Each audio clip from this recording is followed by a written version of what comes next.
สวัสดีครับทุกคนยินดีต้อนรับสู่ช่องมิสเตอร์จูเออร์ในค่ำคืนนี้ผมจะมาเล่าเรื่องเบื้องหลังการถ่ายทำวิดีโอโคโพในเนื้อปีที่ผ่านมาซึ่งส่วนมากผมได้เอาวิดีโอที่ผมได้ทำร่วมกับน้องๆมาเป็นส่วนใหญ่ซึ่งในคลิปนี้ผมจะเล่าให้ฟังว่ากว่าจะได้เนื้อวิดีโอออกมาไม่ใช่เรื่องง่ายเลยซึ่งณตอนนี้เป็นเวลา เป็นมู47นาทีในตอนกลางคืนอย่างที่ผมได้บอกไปในคลิปวิดีโอนี้โคโพน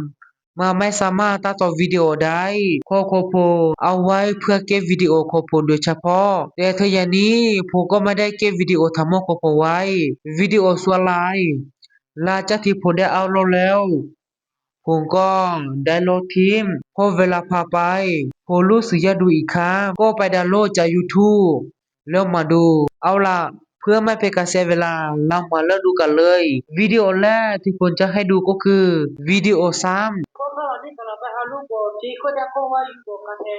นี่คือวิดีโอที่ผมได้ทำร่วมกับน้องๆในวิดีโอนี้ผมได้เอาเงินใส่ไว้อยู่ในม่านลูกโป่งแล้วก็ให้น้องๆเหล่านี้โจรสลัดก่อนหลังจากที่โจรสลัดแล้ว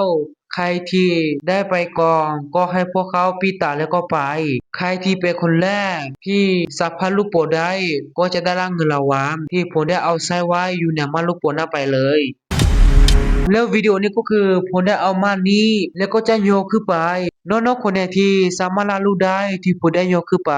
ก็จะได้รับเงินรางวัลเอาล่ะวิดีโอซ้ำก็ขอจบเพียงเท่านี้สำหรับใครที่อยากจะดูคลิปวิดีโอเต็มก็ไปดูที่คลิปวิดีโอเหล่านี้ได้เพื่อไม่จะเป็นวิดีโอซ้ำมันก็ได้ใช้เวลาไปเยอะนิดนึงควรย่าลำดับแรกก็คือเราต้องคิดคอนเทนต์พอคิดคอนเทนต์เสร็จสิ้นแล้วเราต้องไปหาน้องๆเพื่อให้มาเข้าร่วมในวิดีโอของเรานี่ก็คือควรย่าลำดับที่สองลำดับต่อไปก็คือหน้าเวลาที่ถ่ายคลิปวิดีโอเรานะไม่ได้มีขาตั้งกล้องเลยแต่ตอนนี้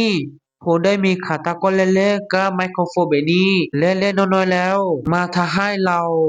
สามารถถ่ายคลิปวิดีโอได้อย่างสะดวกสบายขึ้นเยอะพอสมควรเลยเอาล่ะต่อไปเรามาดูวิดีโอยาวกันเลยแต่ก่อนที่จะไปดูวิดีโอยาวผมขอใช้เมาส์ก่อนอืม น่าจะสะดวกสบายมากขึ้นวิดีโอยาววิดีโอแรกที่ผมจะให้ดูก็คือวิดีโอที่ผมได้ให้น้องๆทั้งสองคนมาต่อเกมเวทแข่งกันแต่วิดีโอนี้ทาง YouTube เขามองว่ามาเป็นการกระทำที่รุนแรงก็เลยถูกแบนนี่คือวิดีโอน้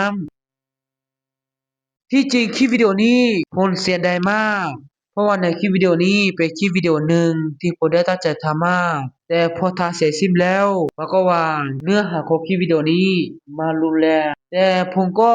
มองว่ามันไม่ได้รุนแรงขนาดนั้นนะเพราะว่ามาไปแค่แก้เบียร์นะคนที่มาแค่ขาน้องๆทั้งสองคนนี้ก็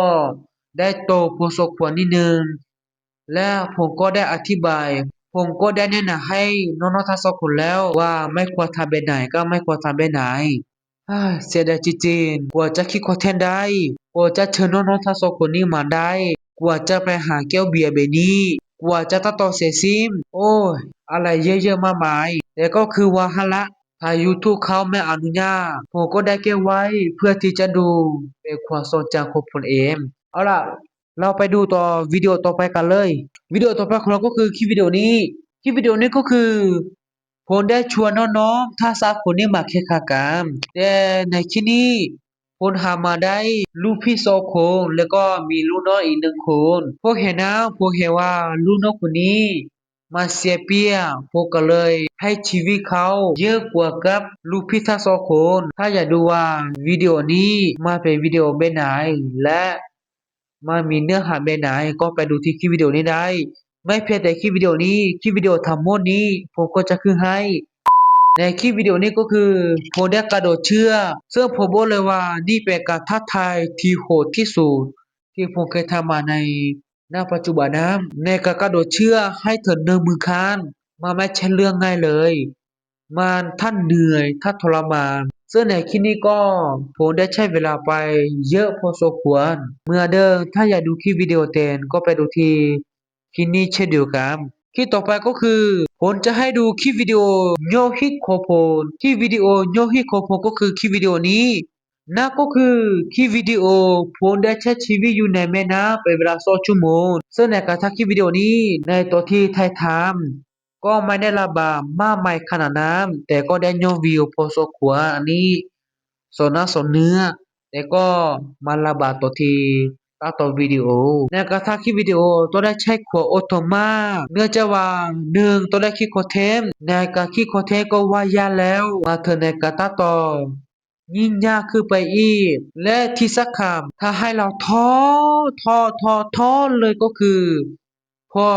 เราทุกเทแรงกายแรงใจออกมาแล้วพอเอาลงไปปุ๊บไม่มีคนดูก็หงอยเลยทีนี้เราพูดมาเยอะแล้วเรามาดูต่อคลิปวิดีโอนี้กันคลิปวิดีโอนี้ก็คือ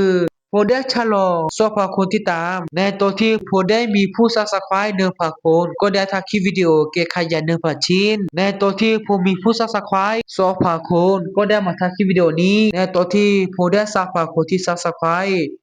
ก็ได้ทำคลิปวิดีโอนี้เอาล่ะต่อไปผมจะให้ดูวิดีโอที่ผมทำภารกิจด้วยตัวคนเดียว นี่คือคลิปวิดีโอที่ผมได้ต่อเก็บเบียร์ด้วยตัวคนเดียวสาเหตุที่ผมมีความคิดที่ว่าอยากให้น้องๆทั้ง2 คนมาต่อเก็บเบียร์แข่งกันในวิดีโอเมื่อสักครู่นี้ผมได้ไอเดียมาจากคลิปวิดีโอนี้พอผมได้ทำคลิปวิดีโอนี้ขึ้นมาผมก็รู้สึกว่าอยากจะให้น้องๆมาต่อเก็บเบียร์แข่งกันบ้างเอาล่ะเธอตัวนี้เวลาของเราก็ผ่านมาเยอะนิดนึงแล้วเพราะเห็นนะคลิปนี้ก็ขอจบเพียงเท่านี้แต่ก่อนที่จะจบ ผมอยากจะเล่าอีกขั้นว่าควรยานาบ้าพอแต่ละวิดีโอกว่าจะได้แต่ละวิดีโอออกมามันไม่ใช่เรื่องง่ายเลยในการถ่ายทำวิดีโอของผมอย่างน้อยก็ต้องได้ใช้เวลา1 ชั่วโมงย่านอีกขั้นว่าเป็นเวลา1 ชั่วโมงและใน1 ชั่วโมงนั้นก็เป็นเพียงแค่ในการถ่ายทำถ้ารวมการทำโหมดในการตัดต่อในการทำโปรคลิป รวมแล้วกว่าจะได้เนื้อวิดีโอออกมาไม่ต่ำกว่า5 ถึง 6 ชั่วโมงนี่ยังไม่นับถึงในการคิดคอนเทนต์แต่เธอยังไงก็ตามขอขอบคุณสำหรับใครที่ดูมาถึงจุดนี้สำหรับคลิปนี้ก็